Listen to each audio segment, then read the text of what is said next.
Abra sua Bíblia no Salmo de número 128. O Salmo de número 128 é um salmo que, se nós pudéssemos dar um título para ele, o título seria: Feliz o lar onde Deus é honrado. Feliz o lar aonde Deus é honrado. O Salmo 128 diz: Bem-aventurado aquele que teme ao Senhor e anda nos seus caminhos. Pois comerás do trabalho das tuas mãos, feliz serás e te irá bem.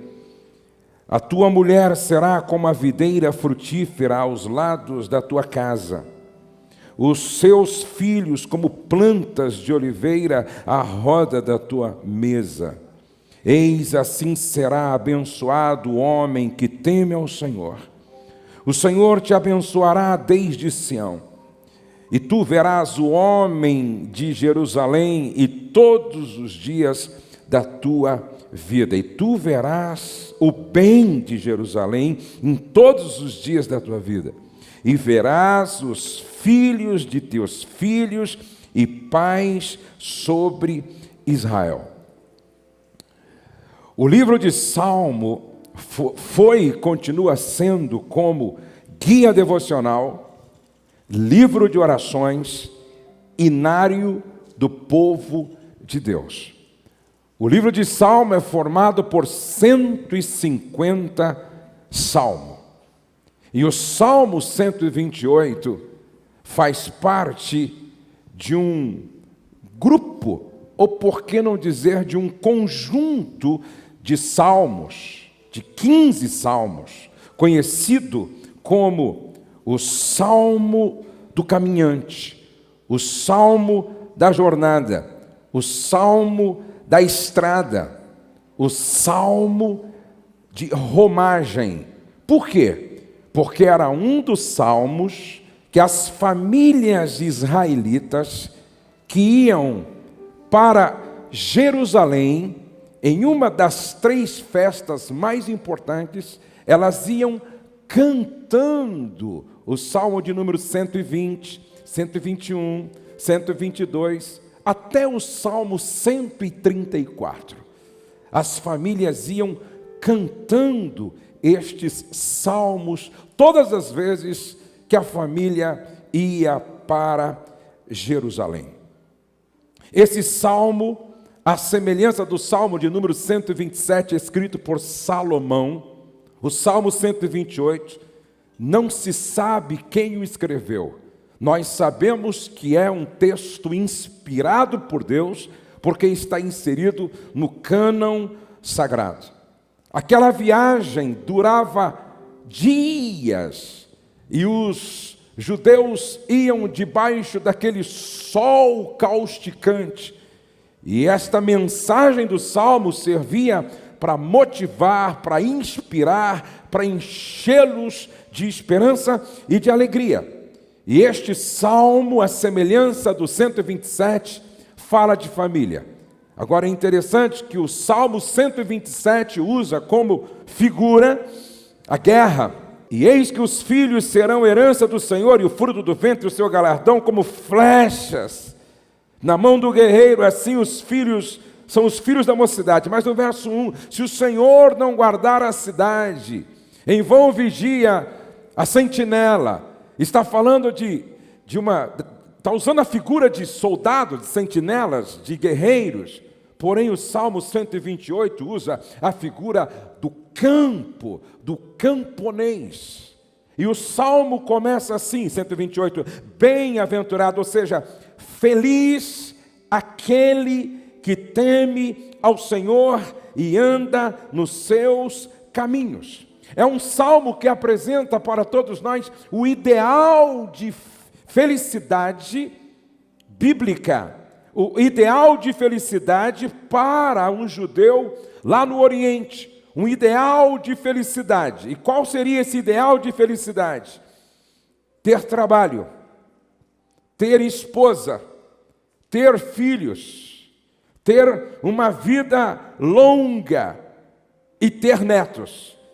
Esse era o ideal de felicidade para um judeu naquele tempo. Ter uma lavoura, ter um campo, ter um sítio, ter uma chácara, ter uma fazenda, ter trabalho, ter uma esposa, ter filhos, ter uma vida longa e também poder ver os netos, e verás os filhos dos teus filhos, pais, sobre Israel. Agora preste atenção como começa o Salmo. Feliz aquele que teme ao Senhor e anda nos seus caminhos. Feliz. Mas afinal de contas, qual é o conceito de felicidade?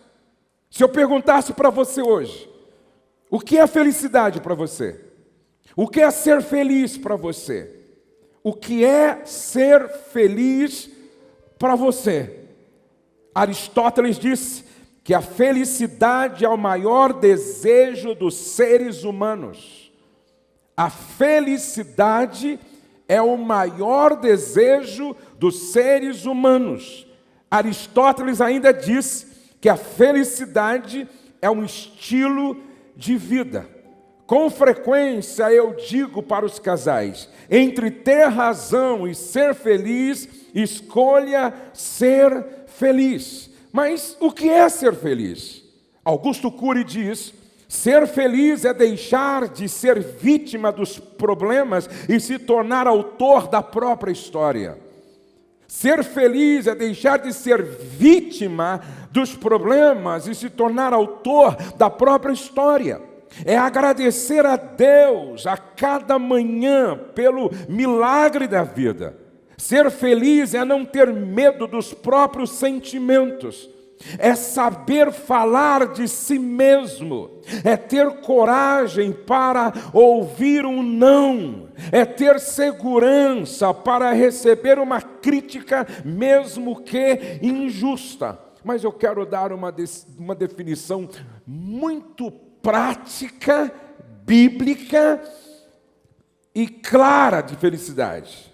À luz da palavra de Deus, ser feliz é ter paz com Deus, paz consigo mesmo e paz com o próximo. Ser feliz é ter paz com Deus, paz consigo mesmo e paz com o próximo. Se você tiver isso, você pode estar no deserto, você pode estar no vale, você pode estar vivendo qualquer situação adversa.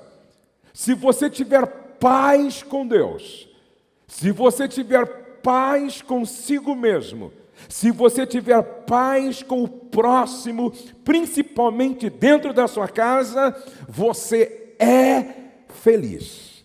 Porém, o salmista diz: como é feliz aquele que teme ao Senhor.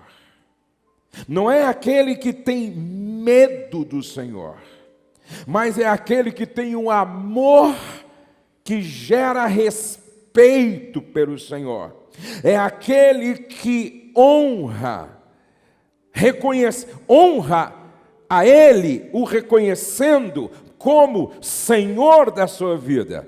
E porque Ele o reconhece como Senhor da sua vida, o seu prazer é em viver para agradá-lo.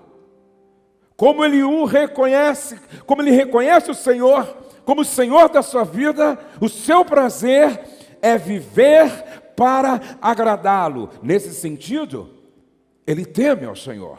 Agora a Bíblia diz no verso de número 2: pois comerás do trabalho das tuas mãos, feliz serás e te irá bem. O Salmo diz que o trabalho também gera felicidade. O trabalho também gera alegria. E ele associa o trabalho, ou por que não dizer, em algumas versões diz, feliz e próspero serás. Ou seja, ele coloca felicidade e prosperidade logo depois do trabalho. Do trabalho das tuas mãos comerás, feliz serás e tudo te irá bem. Olhem para cá, por favor. Como eu gostaria que todos os rapazes que estão namorando estivessem aqui. Porque esse salmo é dirigido para o homem antes de se casar, mas que será o homem da casa. Está falando primeiro com o homem solteiro, logo em seguida vem o homem casado, logo em seguida vem o homem pai, logo em seguida vem o homem avô. Mas primeiro fala com o homem solteiro, mas que está se preparando para casar, porque em seguida diz: a tua esposa, a tua mulher será. Está falando com o noivo, está falando com aquele que está namorando, está falando com aquele que pensa em constituir uma família com aquela com a qual ele já está noivo. E diz assim: do trabalho das tuas mãos comerás. Você não vai comer do trabalho das mãos do sogro. Você não vai comer do trabalho das mãos da sogra. Você não vai comer do trabalho das mãos solidárias da comunidade a que você pertence. Não, diz: do trabalho das tuas mãos comerás. Preste atenção, homens. A Bíblia coloca o homem no mercado de trabalho. Por quê? Porque o homem tem 3 responsabilidades básicas como líder, cabeça de uma família. Primeiro, a responsabilidade de dar proteção. Segundo, a responsabilidade de dar provisão. Terceiro, a responsabilidade de dar direção. Repete comigo: provisão, direção, proteção. Outra vez: provisão, proteção, direção. Isso tem a ver com maturidade. Isso tem a ver com responsabilidade. Isso tem a ver com integridade. À luz desse texto, eu compreendo que casamento não é para meninos. Casamento é para homens. Eu vou repetir. Casamento é para homem. Casamento não é para meninos.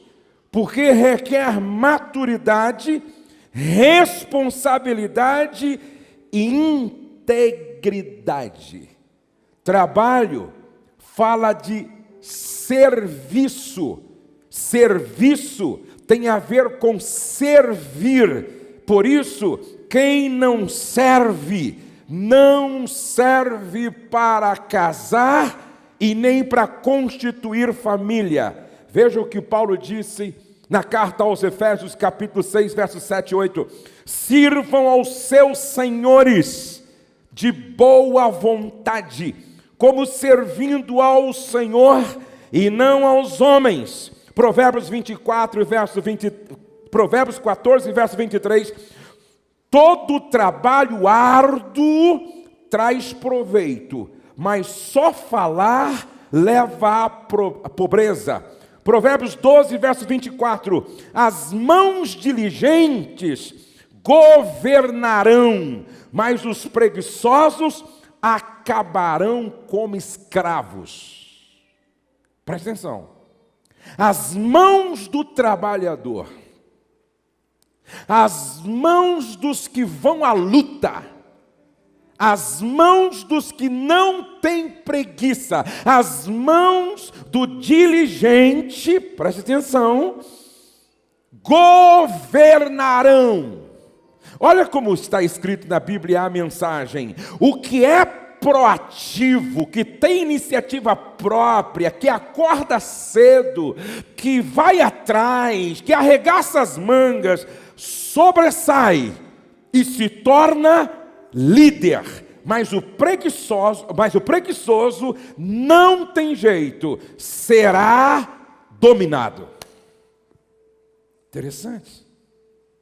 Quem inventou o trabalho não foi o diabo. Quem inventou o trabalho não foi Satanás. Trabalho é iniciativa de Deus.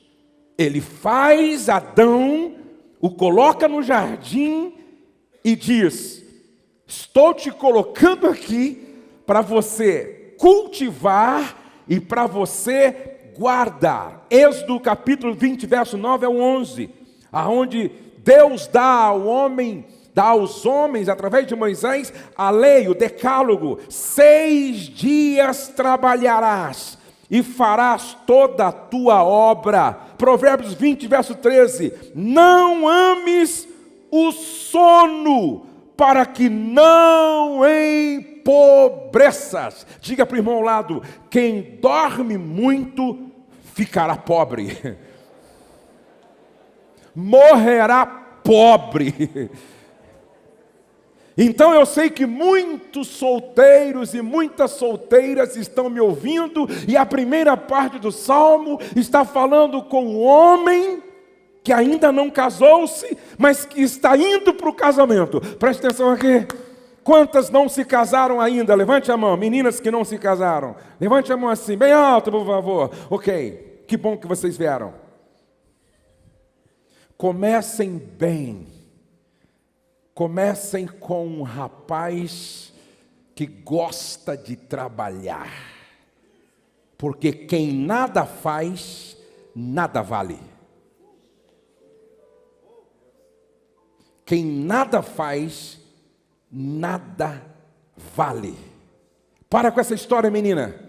Mamãe, estou namorando e ele é um gato. Pastor, agora vai, pastor. Ele é um gato, pastor. Até hoje eu estou procurando saber para que serve o gato. Você conhece algum gato guia? Você já viu algum policial no aeroporto com um gato cheirando as malas? Você já viu algum boiadeiro usando um gato para ajudar ele a tocar os bois? Você já viu algum caçador com um gato caçando? Só se for rato. Você já viu algum gato guardando a casa? Já viu? Eu nunca vi um bicho mais preguiçoso do que o gato, gente. Você olha para a cara do gato, você fica com preguiça. Gato não toma banho. Gato é folgado, gente. Eu vou dar um conselho para as meninas: escapa-te por tua vida dos rapazes que têm espírito de gato. Agora, não são só os rapazes que precisam acordar para a vida nesse sentido. Cuidado com as meninas gatinhas que dormem até o meio-dia. Acordam mal-humoradas. Quando a sua filha, pré-adolescente, acordar mal-humorada e reclamar de tudo, pergunta para ela: quem paga a conta de luz? É você? Não? E a conta de água? Também não. E a comida? Você paga? Também não. E o aluguel você paga? Também não. E a gasolina do carro que te leva, você paga? Também não. Você paga manicure, pedicure, cabeleireiro? Também não. Você paga academia? Também não. Então quem deveria estar estressado sou eu, pô. Pai que paga tudo isso. Você tinha que levantar dando glória a Deus e deitar dando glória a Deus. Cuidado, rapaz, com as meninas que não servem em casa para nada. Sabe por quê? Um grande marido começa com um bom filho. 4 perguntas os pais deveriam fazer para a moça que chega pedindo para namorar com aquele rapaz. 4 perguntas. Primeira pergunta: filha, você se casaria com o Deus dele? Qual é o Deus dele? Que Deus ele serve? Segundo, filha, você se casaria com os valores dele? Quais são os valores dele? Terceira pergunta: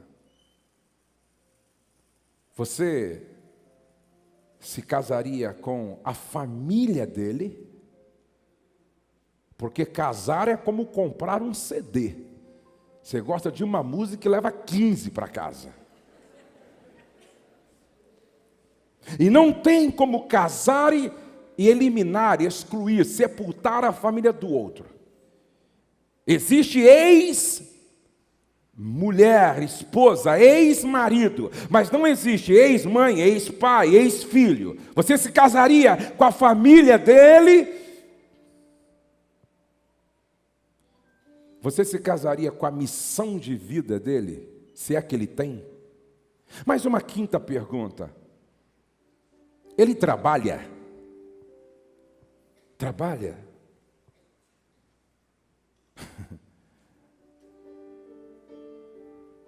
Ele trabalha?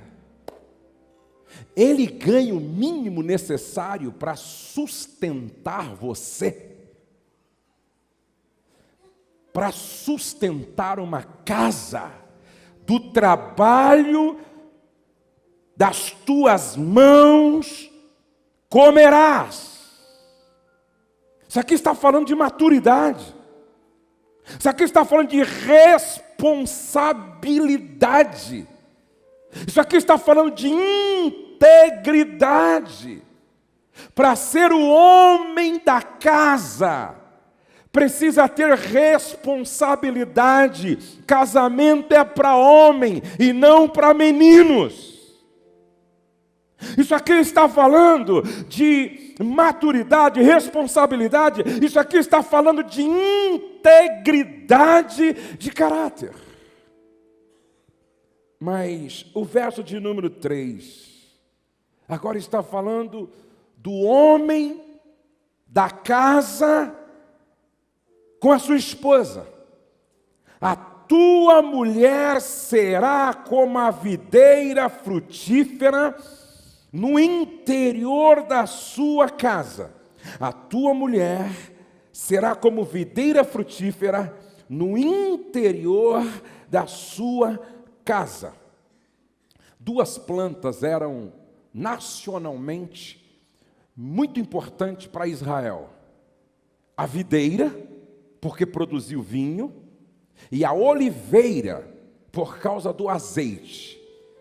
A tua mulher será como uma videira frutífera no interior. Fala daquela parte na tenda, no interior, espaço da mulher. Por isso, amados, é preciso deixar muito claro: a mulher deve se casar se for vocacionada para a casa. Preste atenção. A mulher, a jovem deve se casar se ela tem vocação para ser do lar, mesmo que ajude o marido trabalhando fora, ela precisa gostar da casa, de casa. Precisa gostar de cozinha, precisa gostar de sala, precisa gostar de quarto, precisa gostar de arrumar a casa, de cozinhar, de lavar, de passar, mesmo que tenha condição financeira para pagar alguém para ajudar, ela precisa gostar de casa. Preste atenção que o texto está dizendo assim: olha, a tua mulher será como a videira frutífera no shopping center. Não. No teatro, no cinema, não. No templo, não. Batendo perna na rua, não. A tua mulher será como videira frutífera no interior da sua casa. E por que videira frutífera? Porque vai produzir alegria, gerando filhos. Mas não só nesse sentido. Da videira sai o vinho. E no Salmo de número 104, relaciona o vinho com alegria. Retraduzindo esse texto, a tua mulher será uma fonte de alegria no interior da sua casa. A sua mulher será uma fonte de alegria no interior da sua casa. Uma fonte de alegria como esposa. Uma fonte de alegria como mãe. Não verá os filhos como pragas. Ela não verá os filhos como estorvo. Não verá os filhos como problema. Preste atenção. Todo casal judeu, nessa época, queria ter muitos filhos. A família tinha muitos filhos. 8, 10, 12, 13, 14 filhos. Muitos filhos, por algumas razões. Primeiro, uma mulher que não gerava era tida debaixo de maldição.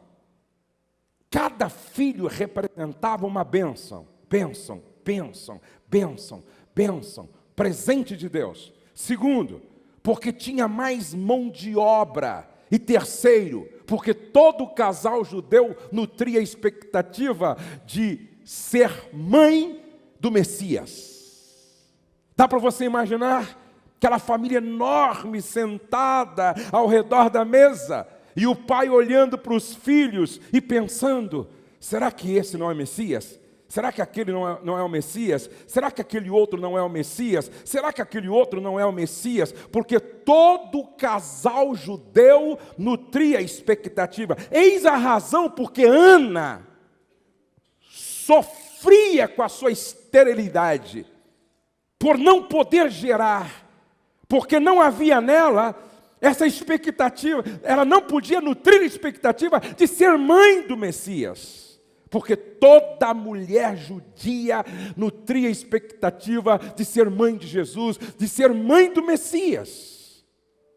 Esta mulher era fonte de alegria como esposa, mãe e avó no interior da sua casa.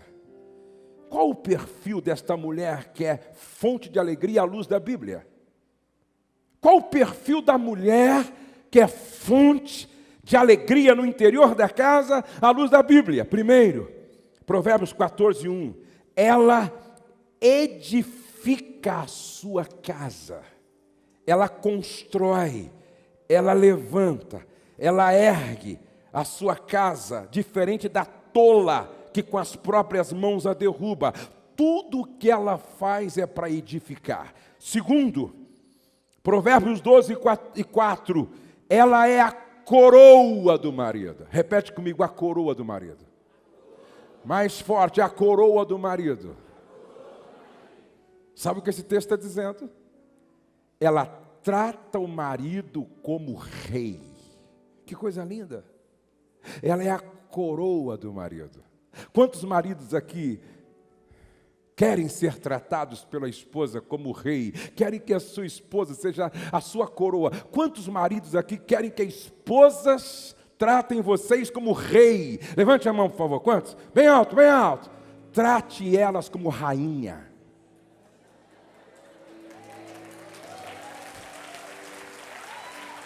É simples assim. Quer ser tratado como rei? Trate a sua mulher como rainha. Agora preste atenção. Essa mulher que é fonte de alegria, ela tem espírito manso e dócil. 1 de Pedro 3:4. Manso, calma, serena, tranquila. Ela conta até 10. Se precisar, ela conta até 50. Parece com a sua esposa, né, irmão? 4, Provérbios 31:26, diz que ela abre a boca com sabedoria. Uma mulher que abre a boca com sabedoria, ela fala o certo, na hora certa, da forma certa, no lugar certo.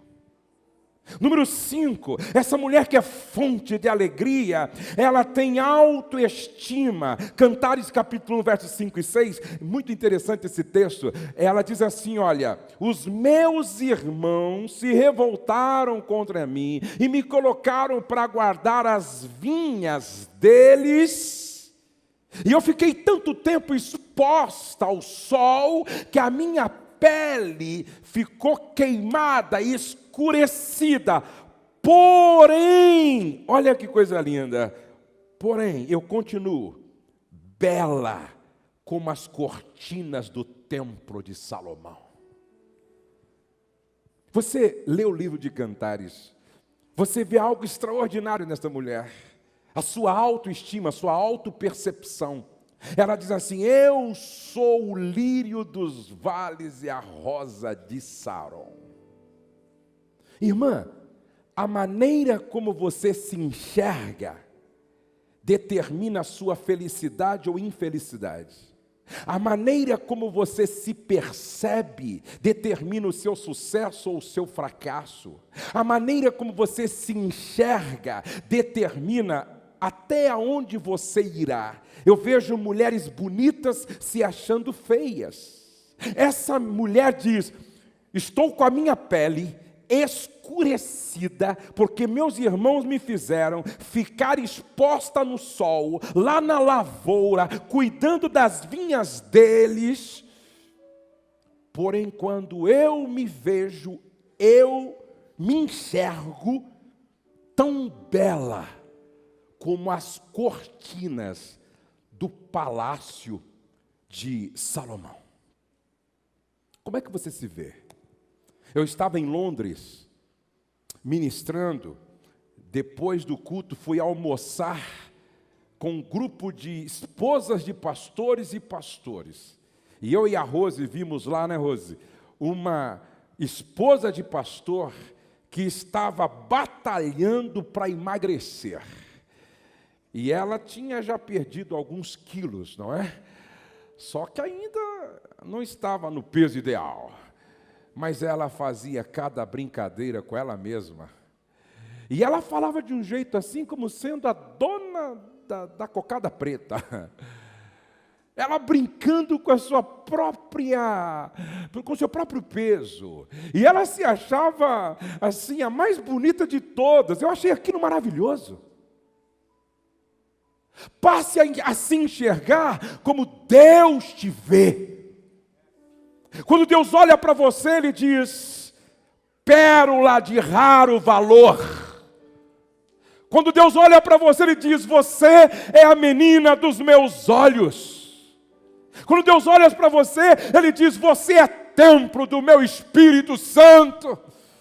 Quando Deus olha para você, Ele diz, você é a catedral móvel que transporta a minha glória. Quando Deus olha para você, Ele vê Jesus em você. Por isso, se enxergue como Deus te enxerga. Se perceba como Deus te percebe. E aí, você diz, mas o meu marido, se o teu marido te ama, ele sempre vai olhar para você com as lentes do amor. E essas lentes fazem milagre, gente. Às vezes eu vejo assim algumas irmãs dizendo assim, ó, o marido não é aquela coisa toda, não é? O marido não está com essa corda toda. E eu vejo algumas irmãs falando assim, numa roda, é um gato, não é? É lindo, não é? Olha que maravilhoso. Aí você diz assim, o amor faz milagre. A beleza está nos olhos de quem vê. Preste atenção, a beleza está nos olhos de quem vê. Número 6, Provérbios 31 e 23, essa mulher que é fonte de alegria, ela é a causa do sucesso do marido. Irmã, olhe para cá. A maneira como o seu marido se veste revela o tipo de mulher que ele tem. A Bíblia está dizendo que esse homem, ele era respeitado quando se assentava com os anciões na porta, por causa da mulher que ele tinha. Preste atenção, uma mulher sábia se torna a causa do sucesso do marido. Vocês ouviram aqui o Delino dizendo, eu liguei para minha mulher e disse para ela, surgiu uma oportunidade, fico aqui ou não? E a mulher sábia disse, fica, enviou roupa para ele. Preste atenção, mulher visionária, mulher que enxerga além, mulher que se torna a causa do sucesso do marido, porque é positiva, é otimista. Provérbios 31 e 24, ela é proativa, tem iniciativa. Aqui diz que esta mulher, ela faz roupa, ela vende roupa, ela avalia uma propriedade, ela compra, ela negocia, ela é proativa, ela não espera o marido empurrar ou uma situação catastrófica obrigá-la. Ela toma a iniciativa para fazer as coisas acontecer. Ela não fica apenas reclamando em casa, murmurando, não. 8, ela tem visão positiva do futuro. Provérbio 31, 25, diz que ela ri ao olhar para o futuro.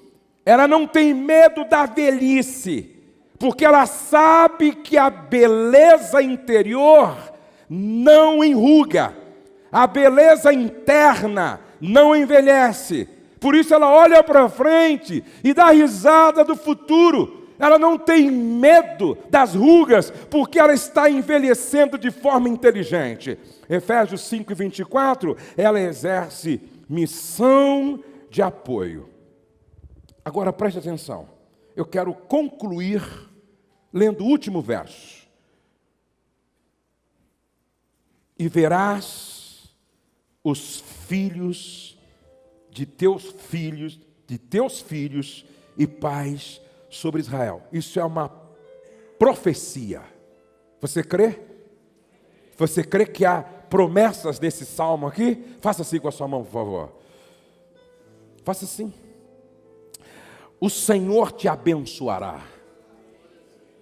Eu vou repetir. O Senhor te abençoará.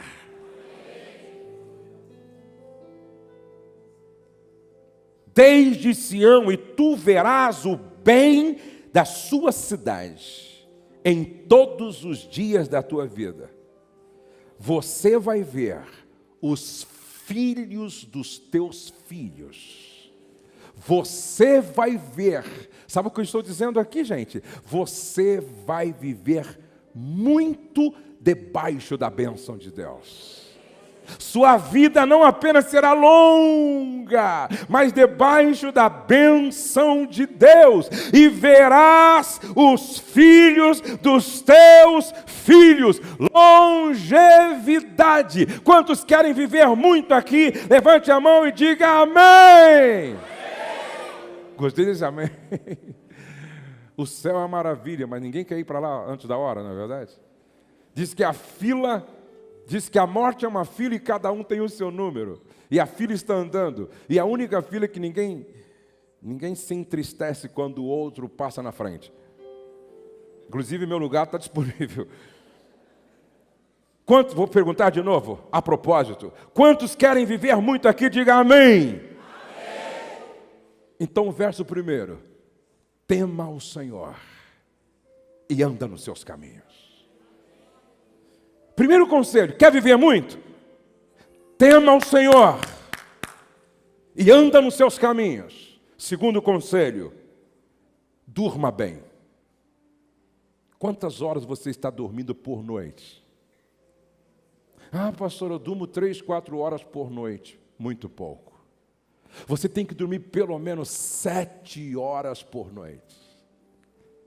Salmo de número 127 e verso 2 diz assim: inútil vos será levantar de madrugada, repousar tarde, comer o pão de dores, pois assim ele aos seus amados, ele dá ele aos seus amados o sono.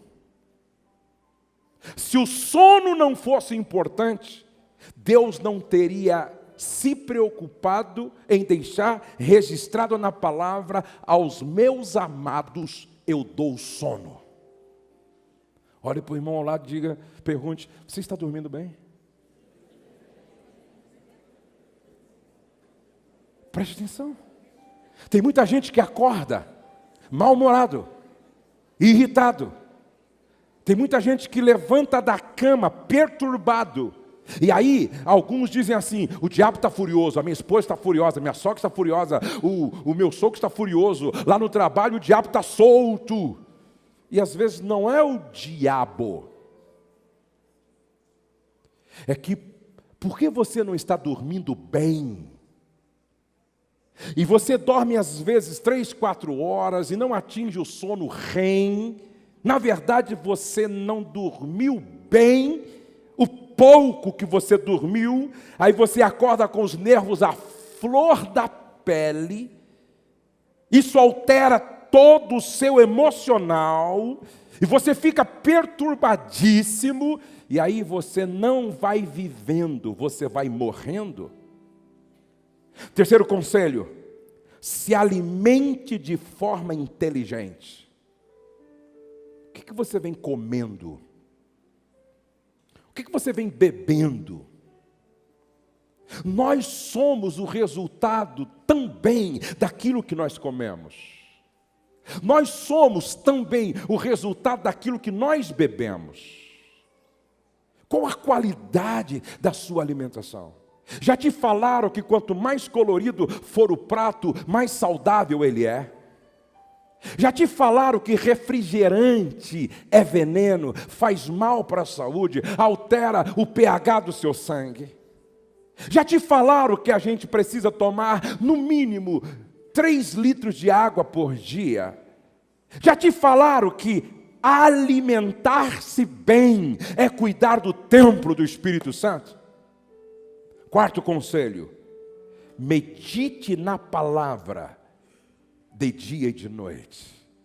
A Bíblia diz em Josué capítulo 1 e verso 8, Josué, medita neste livro de dia e de noite, porque fazendo isto, farás prosperar o teu caminho. Quinto e último conselho para viver muito, Efésios 6, verso 2 e 3, honra teu pai e tua mãe, para ter longa vida e vida longa próspera.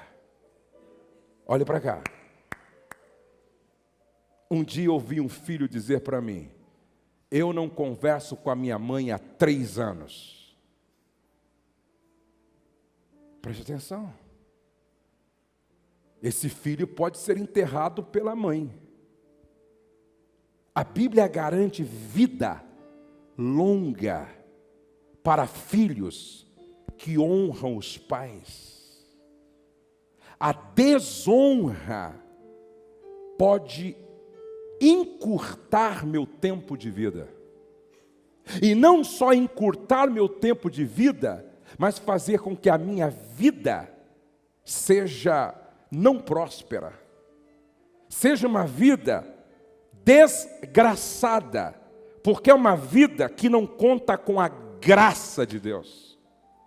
Honra teu pai e tua mãe, para que te vá bem e vivas muito tempo sobre a terra. Repete comigo pelo menos 3 vezes. Feliz é o lar onde Deus é honrado. Quando eu honro meu pai, estou honrando a Deus. Quando eu honro minha mãe, estou honrando a Deus. Feliz é o lar onde Deus é honrado. Se vocês me entenderam, aplaudam bem forte ao Senhor nessa noite. Vamos ficar de pé na presença de Deus.